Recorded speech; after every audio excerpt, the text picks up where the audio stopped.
신약성경 320쪽에 빌립보서라고 하는 성경이 있습니다.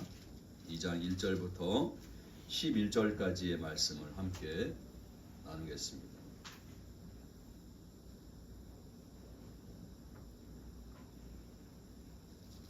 다 찾으신 줄 믿고 우리 한 절씩 서로 교독합니다.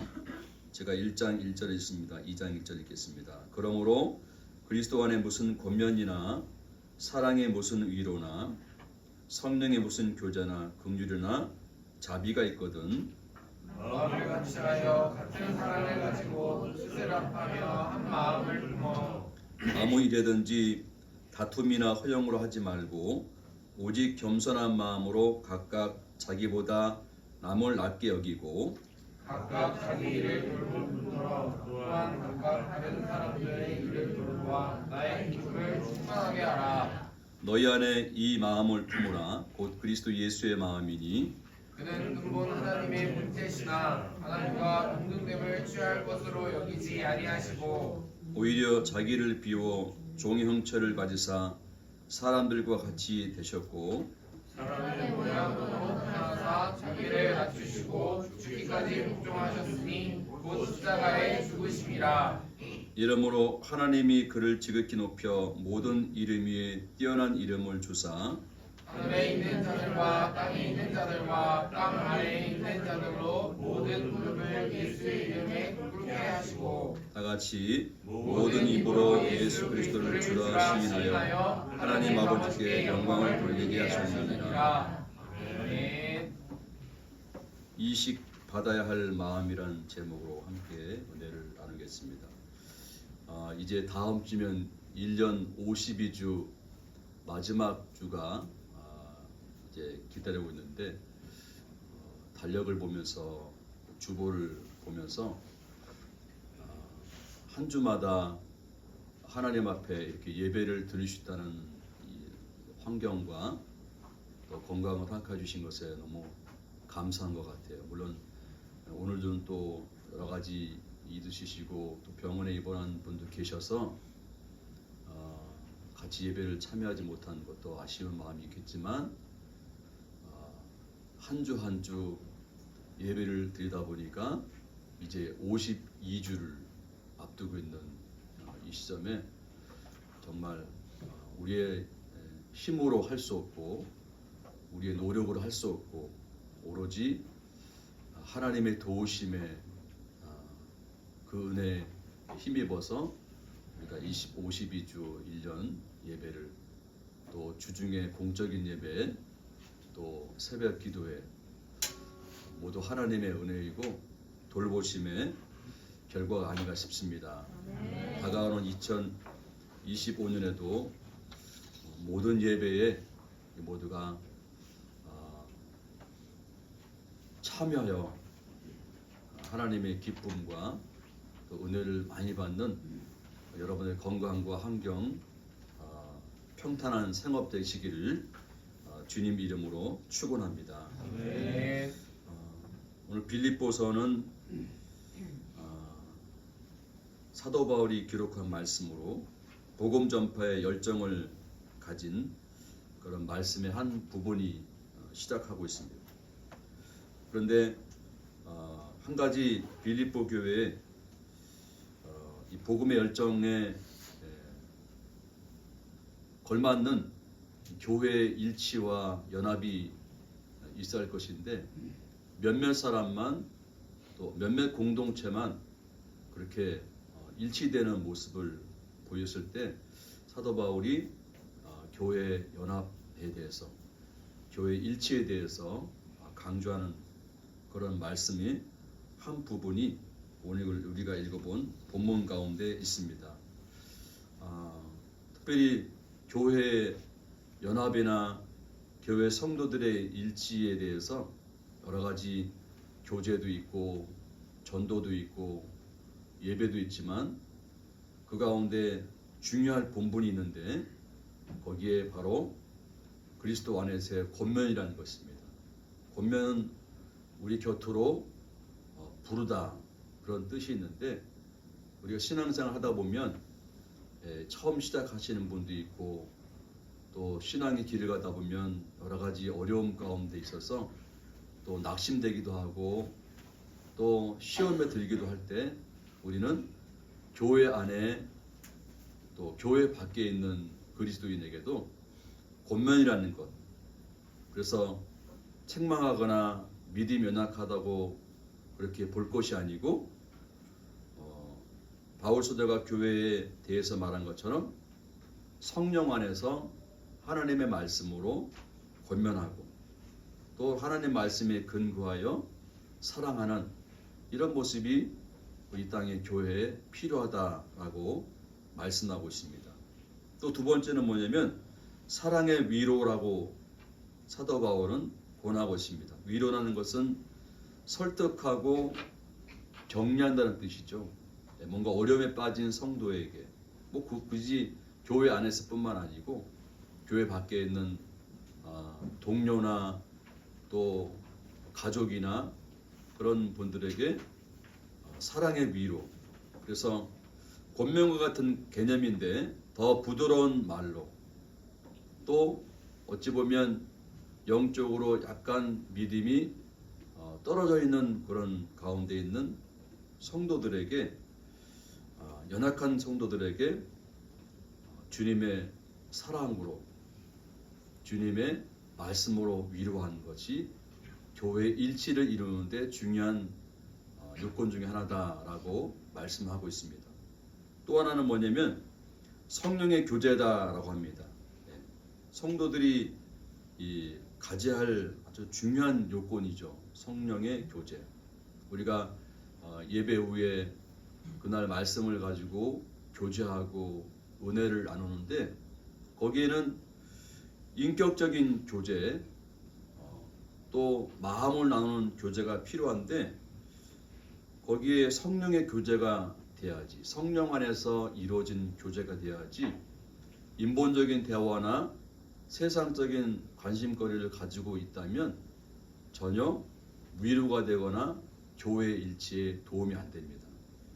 우리 안에 계신 성령, 우리 가운데 계신 성령의 이 권면, 성령으로 나오는 마음으로 지체 간에 교제할 때 진정한 보살핌이고 또 진정한 위로가 있고 진정한 권면이 있게 되는 것이죠. 그리고 끝으로는 이제 긍휼과 자비입니다. 긍휼이라는 것은 어떤 마음일까요? 우리 안에 어떤 어려움의 상대를 보게 되면 또 힘든 상황을 보게 되면 마치 내 일처럼 느껴지는 것이죠. 내 일처럼 느껴지고 내 아픔처럼 느껴지기 때문에 그 마음이 동요가 되고 이해가 되고 또 주님의 사랑, 주님의 위로가 진정으로 나오게 되는 것이죠. 성도 여러분, 우리는 그리스도 안에서의 권면이나 사랑의 위로, 성령의 교제, 또 긍휼과 자비함, 이것은 우리 교회 안의 신앙생활 가운데 가장 중요한 교제의 조건들이라는 것입니다. 사도 바울이 복음으로 열정을 차있는 빌립보 교회는 맞는 것 같은데 사실은 알맹이를 들여다 보니까 성도 간의 이런 참다운 이 교제의 요건들이 좀 부실한 거예요. 이것이 갖춰질 때 비로소의 이 아름다운 교회로서의 이 기초가 세워지고 또 세상 사람들이 올 때도 교회가 아름답게 나아가는 그런 지름길이 된다는 의미에서 사도 바울의 권면이 오늘 우리 가운데 우리에게 들려지는 말씀으로 기쁨으로 받아들이시길 주님 이름으로 축원합니다. 네. 어떻게 하면 우리가 교회 일치가 될 수 있을까? 구체적으로 사도 바울은 2절의 말씀을 우리에게 권하고 있습니다. 2절의 말씀이 뭘까요? 다 같이 읽을까요? 시작. 마음을 같이하여 같은 사랑을 안고 뜻을 합하며 한 마음을 품어. 아멘. 교회 일치를 위한 비결을 제시하고 있습니다. 그러니까 어떻든 서두에 말씀드린 것처럼 우리 교회도 마찬가지지만 교회는 건물도 아니고 어떤 장소도 아니죠. 예수 그리스도가 구원의 주님이라고 믿는 사람들이 모인 곳이 교회인데, 우리는 각자 다른 삶 속에서 또 같은 다른 인생에서 살아오고 또 다른 일들을 해서 이렇게 교회에 모이다 보니까 불완전한 사람들이 모이거든요. 우리 가운데 저를 포함해서 완전한 사람은 없거든요. 인격도, 이품도, 성품도, 삶의 태도도 완전한 사람은 없어요. 불완전한 사람들이 모인 공동체가 교회이기 때문에 때로는 상처가 있을 수 있고 때로는 어떤 한쪽에 기우통할 수 있는 그런 교회의 모습이 지금의 교회나 빌립보 교회도 마찬가지였다는 사실입니다. 그래서 교회의 일치를 이룰 때 어떻게 일치를 할 수 있을까? 바로 예수 그리스도의 중심이 되어질 때 교회는 바른 교회가 된다라고 말씀하고 있습니다. 구체적으로 사도 바울은 마음을 같이 하라라고 합니다. 마음을 같이 하라. 그러니까 마음을 같이 하라라는 것은 서로 한 가지 일만 생각한다는 얘기죠. 교회에 와서만큼은, 교회 성도의 교제에서 있을 때만큼은 마음을 같이 하라는 것입니다. 여러분, 우리 성도들이 같은 것을 가지고 같은 생각을 대상이 누구입니까? 누구죠? 예수 그리스도죠. 예. 같은 마음을 가지고 같은 생각을 가지고 바라볼 대상이 교회 안에서는 바로 우리 교회의 주인이신 바로 예수님 한 분뿐인 줄 믿습니다. 그럴 때 교회는 일치가 되는 것이죠. 그런데 내 자신의 이해와 자신의 생각과 자신의 취향대로 신앙생활을 하면 교회의 일치는 이룰 수 없는 것이고 교회의 한 마음을 이룰 수 없는 것입니다. 두 번째는 같은 사랑을 가지라고 합니다. 같은 사랑. 같은 사랑이 뭘까요? 사랑의 대상이 일치하는 것이죠. 우리의 사랑의 대상 역시 누구입니까? 바로 예수 그리스도가 우리의 사랑의 대상인 것입니다. 그래서 성도들이 연합하여서 사랑할 대상은 오직 이 세상에서 일치될 수 있는 바로 예수님 한 분뿐이라는 것입니다. 세 번째는 뭡니까? 뜻을 합하라 말씀합니다. 뜻을 합하라. 그러니까 뜻을 합하라는 얘기는 우리의 생각보다는 우리의 모든 영혼을 합하라, 그런 말씀이기도 합니다. 그러니까 영혼을 합한다는 얘기는 내 지식도 경험도 다 배제하고 오로지 우리를 구원하신 예수님께 합한다는 그 말씀을 실천으로 되어질 때 교회는 진정한 일치를 하나가 될 수 있습니다. 그래서 특별히 무엇에 대해서 뜻을 합해야 될까? 바로 예수님이 하신 일, 예수님이 교회에 베풀어 주신 은혜, 이 땅에 예수님이 구원을 베풀어 어느 곳에 가신 것, 그런 곳에 뜻을 합할 때 교회는 한 목적을 가지고 하는 것이죠. 세상은 다 자기 개인 위주의 이기적인 그런 마음에 부풀어서 하나가 되기 쉽지 않은 세상을 살고 있지만, 교회는 주님의 뜻을, 주님의 하신 일, 주님의 목적을 우리가 가슴에 품을 때 교회는 진정으로 하나가 되고 일치가 되는 줄 믿습니다. 마지막으로 교회는 한 마음을 품어라 말씀합니다. 한 마음. 이것도 어떤 하나만을 생각하는 얘기죠. 어떤 하나의 마음. 그 하나의 마음이 뭡니까? 바울은 그렇게 얘기하죠. 몸이 하나요, 성령도 하나요, 너희가 부르심의 한 소망 안에서 부르심을 입었느니라. 주도 하나요, 믿음도 하나요, 세례도 하나요, 하나님도 하나이시니, 그렇게 에베소서에서 권면하고 있습니다. 그러니까 우리는 어떤 세상 속에서 말하는 잡다한 신의 부르심이 오는 거 아니에요. 한 분 하나님, 온 우주 만물을 창조하신 한 분 하나님의 부르심 가운데 이 자리에 모여서 하나님을 예배하고 그리스도 예수의 마음을 품고 계신 줄 믿습니다. 마땅히 그리스도인들은 예수를 믿는 그 신앙 안에서 같은 마음을 품는데 그 마음이 온전히 되어질 때 진정한 교회로서의 품격을 갖추게 되는 것이죠. 하나가 되지 못할 때 세상은 교회를 어떻게 하죠? 이간질하게 되죠. 교회 안에 성도 간에 한 마음이 되게 못하게 되면 사단은 교회를 쓰러뜨리려고 합니다.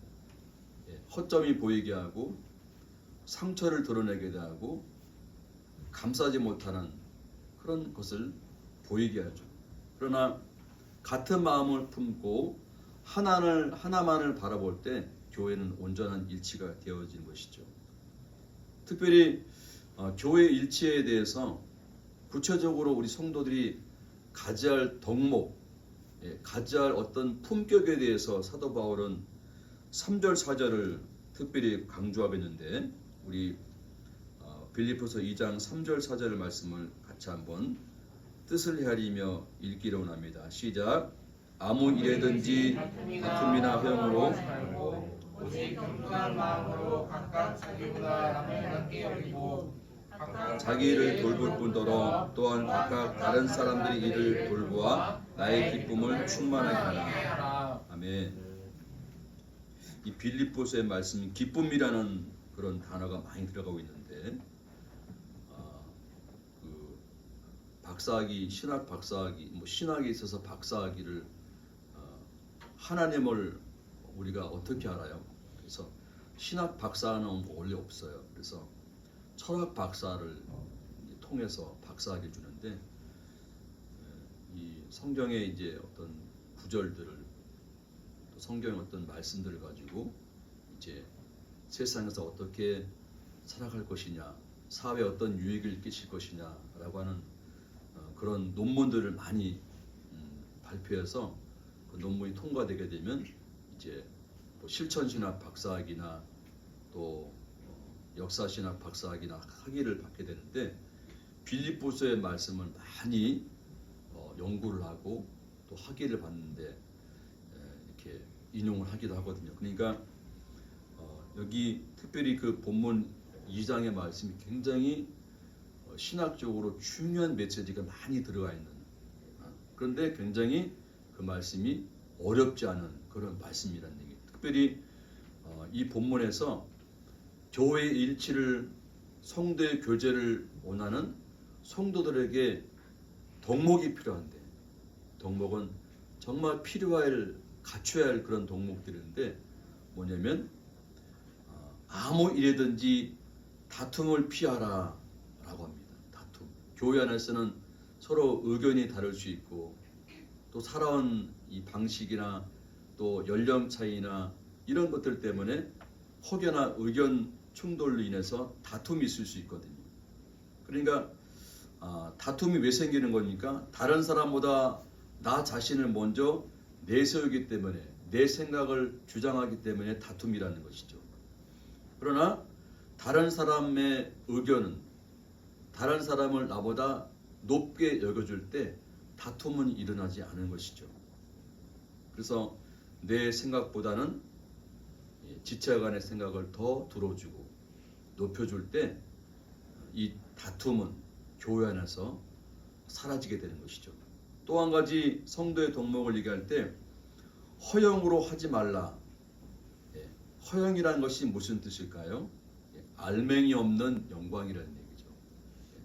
그러니까 우리가 예배를 드리고 나올 때도 정말 오늘 하나님께서 나에게 어떤 말씀을 어떤 생각을 어떤 신앙의 모습을 요구할까? 신앙의 이 믿음의 예배 자리에 차면 우리가 알맹이 없이 나간다면 얼마나 허망하겠어요. 그런데 오늘 모든 이 말씀 가운데 나에게 뭔가 가슴의 찔림과 또 도전과 어떤 믿음의 이 행하심을 요구하는 말씀이 내 가슴 속에 박혀진다면 내가 예배당 문을 나갈 때 뭔가 내 두 손에 꼭 쥐고 한 주간을 살아가는 어떤 큰 힘이 되고 또 내가 참된 그리스도인이라는 그 신분에 자긍심을 갖는 그런 모습으로 나아갈 텐데 그냥 예배에 몸으로 왔다가 몸으로 간다면 이것이 허영으로 행하는 신앙생활이 아닌가 그렇게 생각이 들게 됩니다. 사랑하는 행복한 교회 성도분들은 알맹이 없는 예배가 아니고 하나님을 가슴에 품고 나가는 그런 진정한 예배자가 되시길 주님 이름으로 축원합니다. 네. 허영은 또 한 가지 자신을 높이고 자랑하는 것을 허영이라고 합니다. 자신을 남보다 높게 생각하고 자신을 자랑하는 사람은 절대로 남과 화합하지 못하게 되죠. 그러나 나보다 상대방을 높이고 나보다 상대방이 낫다라고 하는 그런 마음을 가질 때 비로소 교회는 일치가 되어지고 연합이 되어지는 그런 조건들로 가득 차게 되는 것입니다. 세 번째는 오직 겸손한 마음과 각각 자기보다 남을 낮게 여기라. 두 번째 말씀과 연결되는 거지만 남을 낮게 여긴다는 것은 뭘까요? 나보다 상대방을 더 존귀하게 여긴다는 얘기죠. 상대방을 존귀하게 여길 때 비로소 우리는 예수님께서 자기를 낮춰서 섬기는 삶을 사시고 또 유대인과 이방인이 하나게 대하신 사실이 뭐냐면 예수님의 겸손이죠. 나보다 남을 낮게 여기는. 네 번째는 또 있습니다. 자기를 돌아보라 말씀합니다. 자기를 뭘 돌아보랄까? 자기의 가정을, 자기의 생업을, 자기의 인생사를 돌아보라 이런 말씀일까요? 여기서 자기를 돌아본다는 얘기는 하나님이 주신 자신의 직분이 있죠. 하나님께서 교회를 통해서 주신 사명과 직분을 내가 잘 실천하고 있는 것인지 아니면 소홀히 대하고 있는 것인지. 예배도 하나의 우리의 본분이죠. 예배가 얼마나 소중한 것인지. 예배 가운데 하나님의 말씀을 들으면서 그 믿음이 자라가는 귀한 시간인데 우리는 너무 이 예배에 소홀하고 너무 준비에 소홀한 것이 아닌가 때로는 그런 생각이 들게 됩니다.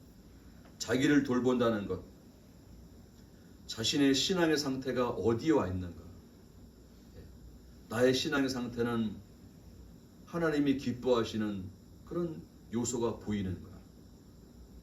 우리는 외적인 일에 또 개인의 사생활에 물론 열심히 해야겠지만 거기에 너무 집착을 한 나머지 그동안 나에게 하나님이 주신 은혜와 본분을 너무 망각할 때가 많이 있다는 사실입니다.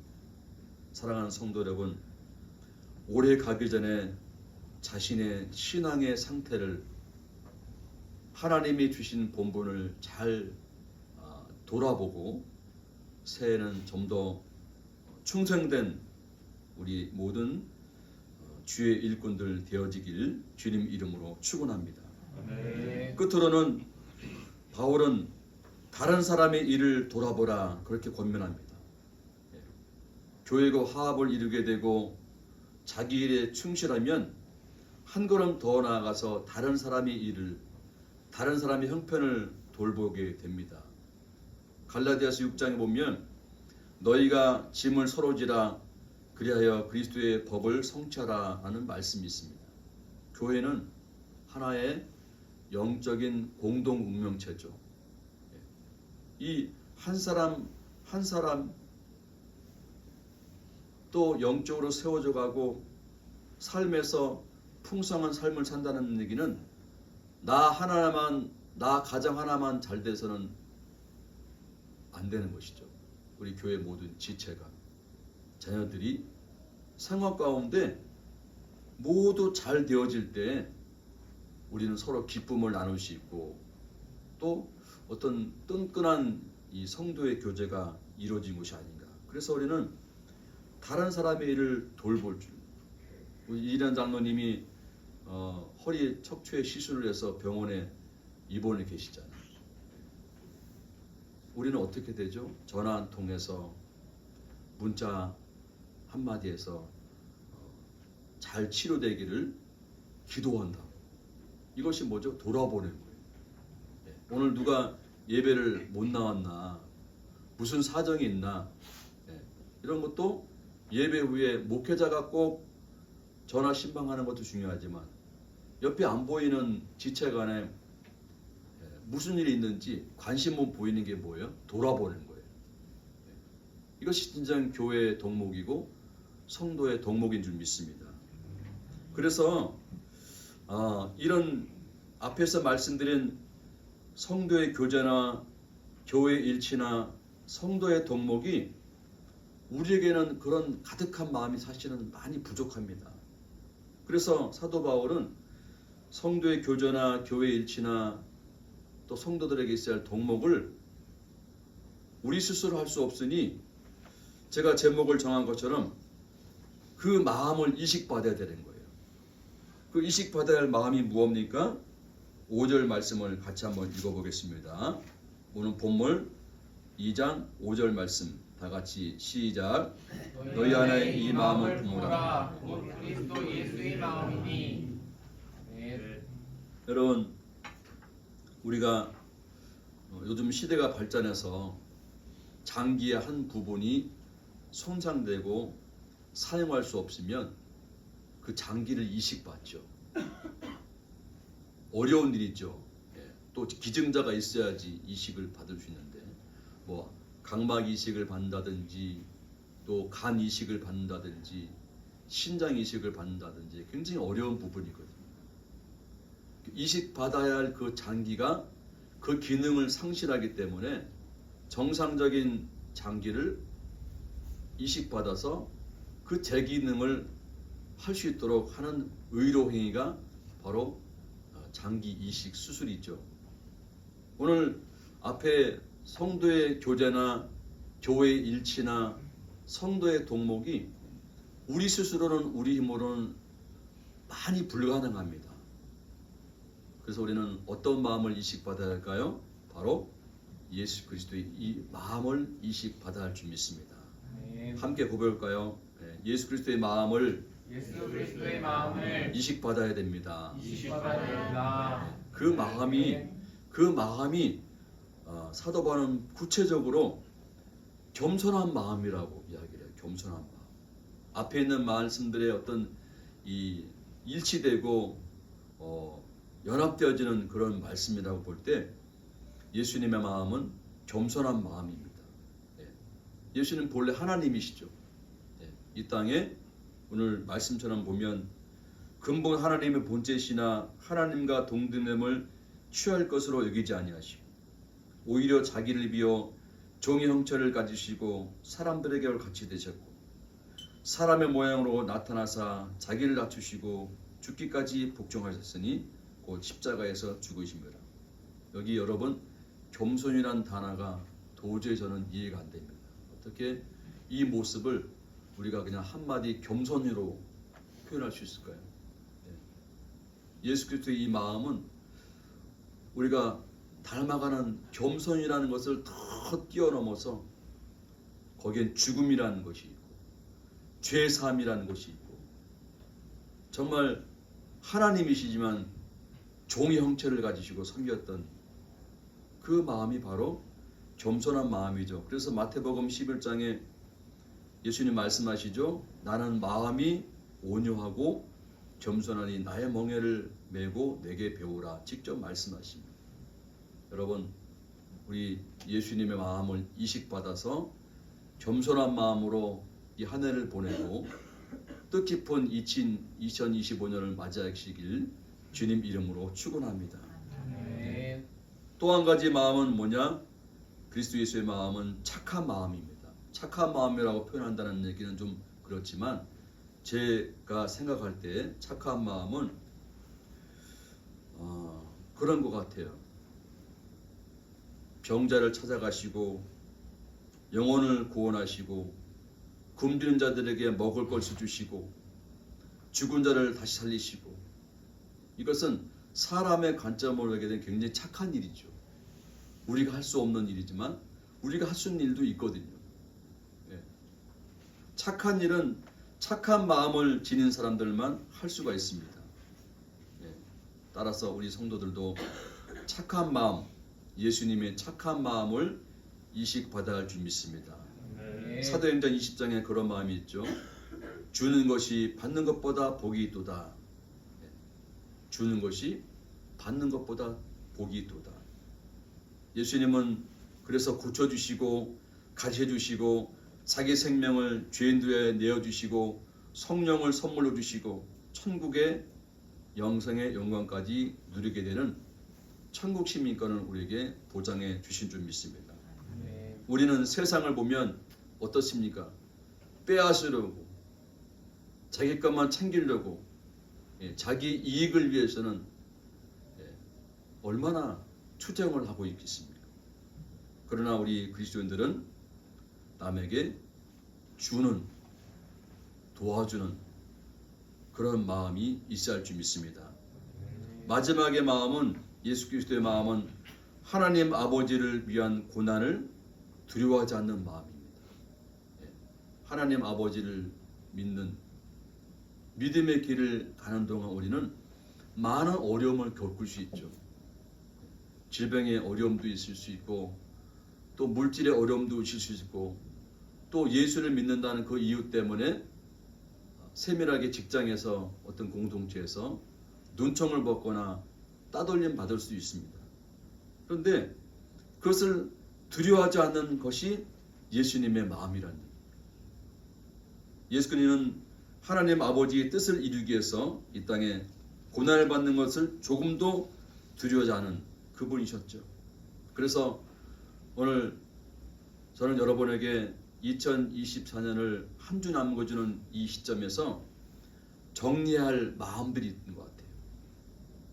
교회 일치를 위해서, 성도의 덕목을 위해서, 성도의 교제를 위해서 우리 마음은 도저히 그것들을 수용할 수 없는데, 예수 그리스도의 마음을 이식받게 되면 우리 안에 아름다운 성도의 교제와 또 필요할 덕목들을 갖추게 되고 또 교회 일치가 되는데, 꼭 필요한 마음이 바로 우리 예수님의 마음인 줄 믿습니다.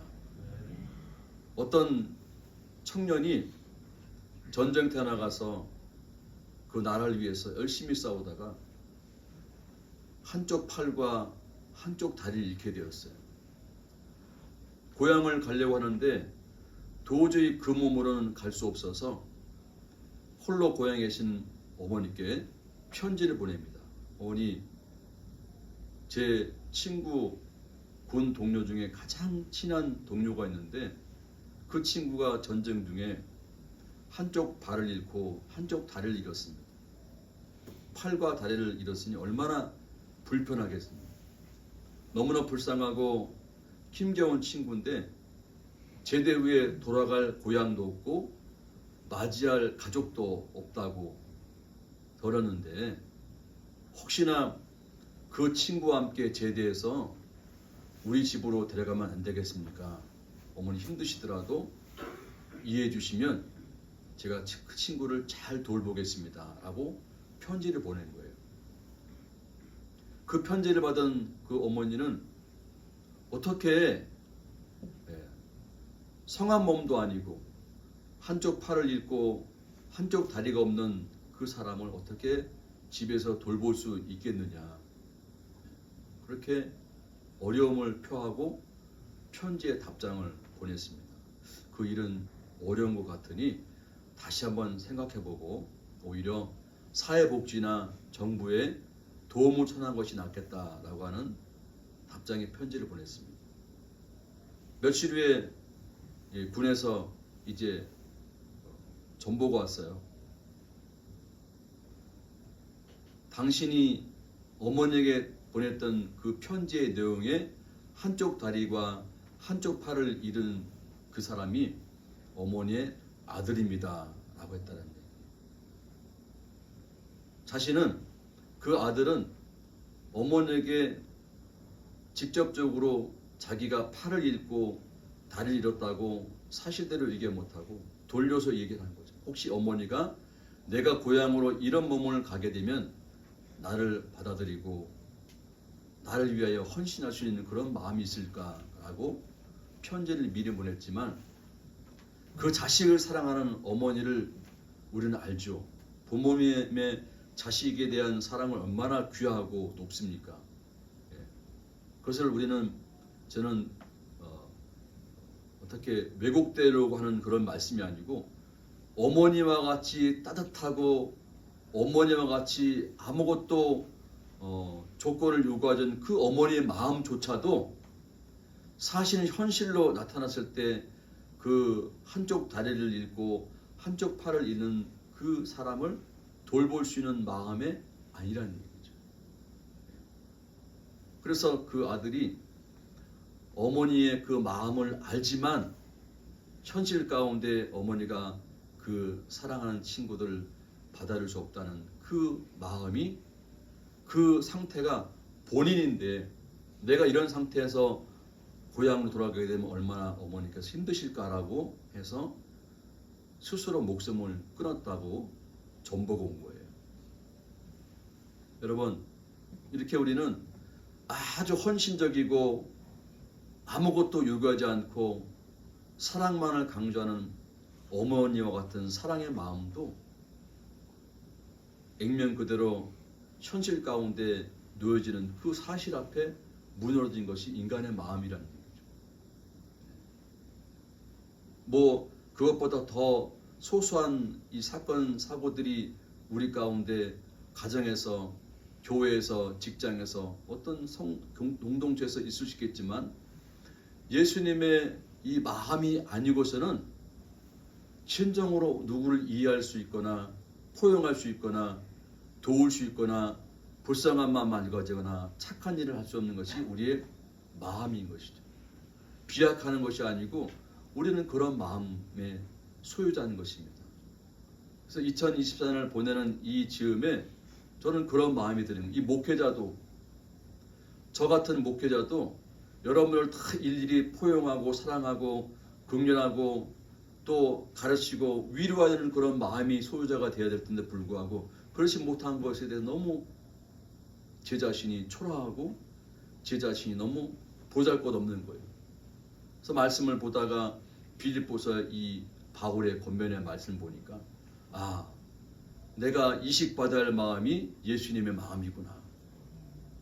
그 이식받아야 할 마음이 내 마음 가운데 찾아볼 때 여러분에게 위로와 성령의 권면과 성도의 일치와 덕목이 제가 우선 보여줄 때 교회는, 여러분들은 그런 삶을 마땅히 사게 될 줄 믿습니다. 사도 바울은 말합니다. 빌립보 교회가 일치가 되어지고 성도의 덕목이 쌓아지고 또 성도의 교제가 온전히 이루어질 그 비결을 뭐냐? 그리스도 예수의 마음을 품는 것이죠. 품다는 것은 뭡니까? 그 마음을 우리 가운데 이식받는 것입니다. 그러면 예수님이 하나님과 동등되는 그런 신분이지만 오히려 그것을 유보하고 겸손하게 낮아짐으로 하나님 아버지의 나라의 뜻을 이루신 것처럼 바로 성도는 그런 그리스도의 마음을 받아 살아내어질 때 우리 행복한 교회는 온전한 일치와 교회 연합과 성도의 동목과 성도의 교제가 아름답게 이루어가게 될 줄 믿습니다. 다가오는 2025년 우리는 예수님의 마음을 온전하게 받고 정말 물사람들이 볼 때 예수 그리스도의 향기를 나타내는 저와 여러분 되시길 주님 이름으로 축원합니다. 나머지 한마디 예수님이 하신 말씀만 드리고 끝내겠습니다. 예수님이 이렇게 말씀하신 적이 있습니다. 회개하라, 천국이 가까워졌느니라. 이 회개라는 진정한 속뜻은 뭐냐면 마음을 바꾸라는 거예요. 마음과 생각을 바꾸는 것이 회개거든요. 어떤 마음으로? 내 중심에서 하나님 중심 마음으로, 거짓됨에서 진실된 마음으로 바꾸는 것, 미움에서 사랑으로 바꾸는 것, 두려움에서 벗어나 할 수 있다는 신념으로 바꾸는 것, 좌절감에서 용기로 마음을 바꾸는 것, 이것이 진정한 회개라고 많은 신학자들은 이야기하고 있습니다. 성경은 말씀하죠. 무릇 지킬 만한 것보다 더욱 내 마음을 지키라. 생명의 근원이 이에서 남이니라 말씀하고 있습니다. 여러분, 하나님 나라는 마음속에 있는 것이죠. 마음의 생각이 하나님 나라의 것으로 변화되면 하나님 나라를 누릴 수 있는 것입니다. 하나님 나라가 뭡니까? 하나님이 통치하시는 시공간을 말하게 됩니다. 지금 이 시간도 하나님은 우리 가운데 통치자로 계신 줄 믿습니다. 그런데 우리의 마음으로는 그렇게 할 수 없는 거예요. 예수님의 마음을 이식받아야지 온전한 하나님의 나라의 백성이 될 수 있습니다. 더 말씀드리죠. 이식받는다는 얘기는 고장난 나의 장기를 떼어놓고 다른 사람의 장기를 받아 새롭게 그 기능을 되살려주는 의로 행위를 말합니다. 사랑하는 행복한 교회 모든 성도 여러분, 2024년 지나기 전에 예수 그리스도의 마음인 겸손한 마음, 착한 마음, 주는 마음, 주님의 길을 가면서 겪는 고난을 두려워하지 않는 마음을 이식받아서 2025년 행복한 교회 안에서, 여러분의 생활 안에서, 성도의 교제 안에서 교회 일치와 성도의 동목을 아름답게 세워나가는 데 쓰임 받으시길 주님 이름으로 축원합니다. 또 여러분의 생업 가운데 예수 그리스도의 마음을 품어 선한 영향을 끼치기를 주님 이름으로 축원합니다. 오늘 말씀을 생각하면서 예수님처럼 바울처럼 그렇게 살 수 없을까, 이런 찬양을 골라봤습니다. 말씀을 생각하면서 주님 마음이 온전하게 이식되어서 착한 마음, 돌보는 마음, 낮은 마음을 갖게 하여 주옵소서. 우리 함께 찬양하고 기도하겠습니다.